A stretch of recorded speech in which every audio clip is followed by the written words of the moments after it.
Agora a gente vai falar sobre um outro assunto muito sério, gente. Violência contra a mulher, combate à violência contra a mulher.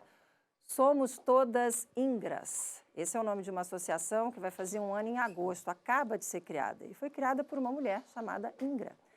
Ela levou 23 facadas do ex-marido. Desculpem falar assim agora, uma hora dessa da manhã de segunda-feira, mas essa é a história dela e é a história de verdade, não é mentira, não é novela, não é roteiro de filme, não é nada. É a história de vida dela. 23 facadas na frente da filha de 6 anos. Ela sobreviveu, ficou 18 dias no hospital, 8 na UTI. E quando ela despertou, ela entendeu que para ela estar viva, ela tinha que fazer alguma coisa. E aí ela criou essa associação. E é com ela que eu vou conversar agora. Ingra, muito bom dia. Obrigada por ter aceitado o nosso convite. Bom dia, eu que agradeço. Ingra, Fiquei vamos já... emocionada em te ouvir falar. Mas não é a verdade? Eu falei a verdade. Essa é a sua história de vida, a sua verdade, né? E é por aí que eu queria começar falando, Ingra. Então, pessoal, na verdade eu represento uma associação, a Associação Somos Todas Ingras, né? Hoje eu quem sou a presidente, hoje justamente pelo fato de eu ter sido a vítima.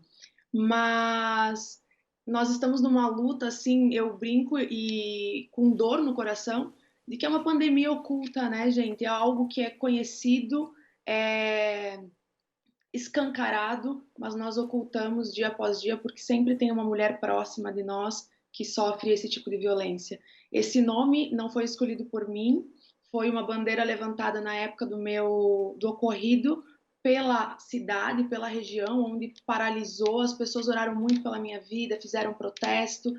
E dentro do hospital, quando eu acordei dentro daquela UTI, foi muito vivo dentro de mim de que eu precisava continuar uma luta pelo não silêncio das mulheres, né? Porque tentam nos calar, tentam nos paralisar, mas eu sei que precisamos de voz e eu tive a oportunidade de estar aqui para falar, né? Então, quando eu saí do hospital, que eu comecei a ter contato com as pessoas, foi que eu descobri esse nome dos hashtags que eles levantavam, dos cartazes, sabe?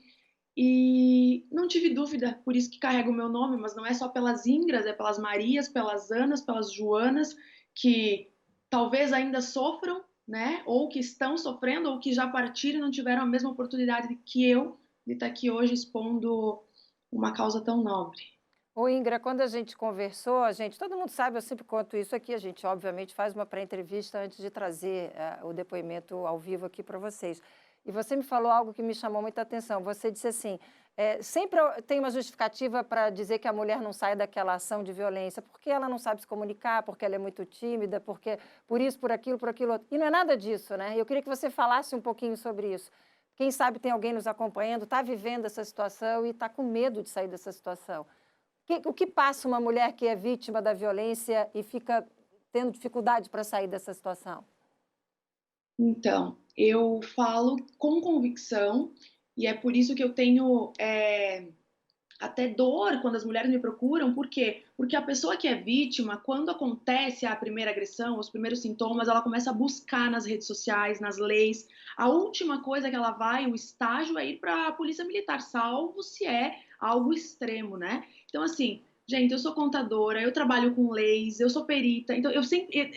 Por que eu tô falando isso? Pelo fato de que eu sempre fui uma pessoa que teve contato com leis, eu tinha conhecimento, mas a paralisia existia. Então não é questão de você ter mais conhecimento ou menos conhecimento. O medo trava, tá? Quando você tem uma família, quando você tem filhos, você tem a insegurança de tomar uma decisão, você tem uma insegurança de agir. Nós temos clareza daquilo que nós não merecemos, mas mesmo assim nós ficamos batendo na tecla com dúvida e até muitas vezes nos colocando como culpadas, pensando no meu caso, eu trabalho demais, meu Deus, a gente sempre tem uma fuga achando que isso tem uma desculpa. Mas eu falo para as mulheres, desde a primeira palavra, desde a primeira atitude, ciúme excessivo, busquem ajuda. Se vocês não querem ir para o extremo no momento, procurem ajuda da família, conversem com alguém que vocês tenham confiança, mas nunca tomem uma decisão sozinha, né? No meu caso, eu fui pedir minha separação, foi onde eu tentaram me matar pela primeira vez, que não foi nem essa das facadas,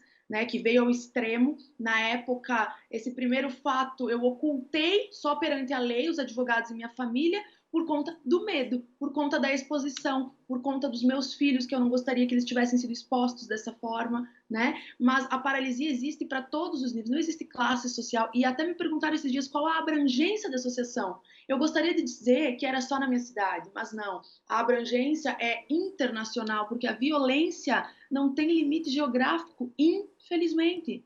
Então, assim, quando eu descobri que eu coloquei a minha cara a tapa, que a minha vida foi exposta e que eu perdi o medo de falar, porque se fosse em outro momento eu não estaria falando com essa clareza aqui hoje, né? Eu perdi a timidez justamente pelo fato de que eu vi que muitas mulheres precisavam que eu falasse disso, porque nós não temos referência hoje, se você for procurar nas redes sociais. Você procura advogados, você procura notícias, você procura denuncie, mas nunca alguém que sente a tua dor, que viveu na pele, que teve a mesma paralisia que você, né? No sentido de expor, de colocar para fora, de pedir ajuda, de saber qual é o trâmite, o primeiro passo, o que a outra fez para que deu certo. Porque, por exemplo, eu fiz todo o trâmite legal, mas mesmo assim eu não fui poupada e poderia ter ido, né? Partido. Então, assim, nada evita. Mas mesmo assim eu falo que tem que denunciar, tem que fazer o trâmite legal, o trâmite judicial, porque é o nosso histórico perante a justiça, perante o que aconteceu, o ocorrido, a nossa vida tem que ficar ali e que nunca nada que aconteça na nossa vida em relação à violência doméstica seja por nós mulheres temer de viver, temer de sonhar, temer de colocar a cara a tapa, sabe, de buscar o que a gente merece. Isso que é o propósito desde que eu saí daquele hospital e acredito que de quem me acompanha na associação. Gente, a primeira tentativa foi em fevereiro de 2019, né? Quando ele tentou te sufocar na garagem de casa, não foi Foi na isso? sala da minha casa por asfixia. Isso foi em fevereiro de 2019. E Aí foi 20. as 23 facadas foram em fevereiro de 2020. Ingra? Oi? Ah, tá. Eu achei que você estava sem áudio, perdão. Então, em um ano de diferença, e nesse um ano vocês já estavam separados. Você estava até com medida protetiva, né? Exatamente, eu já estava há um ano com medida protetiva, as medidas já eram bem restritas, né? Não podia sair do final de semana, ele não podia sair das 9 às 6 da manhã, e naquele dia, quando a minha filha viu, porque ele veio pelas minhas costas, ela só gritou papai. Quando ela gritou papai, gente, o meu mundo caiu. Então, naquele momento eu sabia que eu era o alvo, eu comecei a correr, tive que deixar minha filha do outro lado da rua, e eu voltei para o restaurante onde eu me encontrava, porque na época foi assim que ocorreu, na frente de um restaurante. E na Mais frente. de 40 pessoas viram. E a sua filha de 6 anos presenciou. Infelizmente, se eu pudesse, olha, eu conseguiria superar e toda essa luta, a gente busca ajuda, médico, o trabalho nos faz ver outra coisa. Mas eu vejo pelo fato da minha filha. Minha filha é a maior protagonista dessa história, né? Se eu pudesse ter poupado ela naquele momento, meu Deus, assim, o que mais me dói hoje é estar ali, ouvir os gritos dela e não poder ajudar ela. Bom, gente, o ex-marido da Ingra está preso, que é onde ele tem que estar mesmo, preso. O júri popular aconteceria no dia 9 de março, não aconteceu em função dessa situação toda de pandemia, mas enfim, é uma situação que a gente vai continuar acompanhando, mas não nos interessa, na verdade, a história dele. Ele que fique lá, sei lá até quando, não vou nem entrar nesse detalhe, porque isso a justiça é que vai decidir. Agora, ela abriu esse espaço para que outras mulheres encontrem nela. Eu achei muito legal quando você disse, tem muitas associações, muitos advogados, mas não tem uma vítima, é a vítima que está falando. Então, se você se encontra em alguma situação difícil, procura pela associação Somos Todas Ingras. Esse nome é muito fácil de você achar nas redes sociais. Tem uma frase que destaca bastante o trabalho da associação, que é: não sofra calada, sozinha, dê voz ao seu silêncio. E é isso que a associação quer, né, Ingra? Então, eu vou te pedir para fazer o convite para que as pessoas conheçam o teu trabalho, conheçam a associação, para a gente fechar esse nosso bate-papo. Por favor, Ingra, fala para quem nos acompanha como ter acesso a você e a sua associação. Então, pessoal, as pessoas me buscam muito no meu perfil pessoal, porém nós temos uma associação, Somos Todas Ingras, no plural, né, que é o meu nome. Até tem um nome, com certeza vai estar aqui.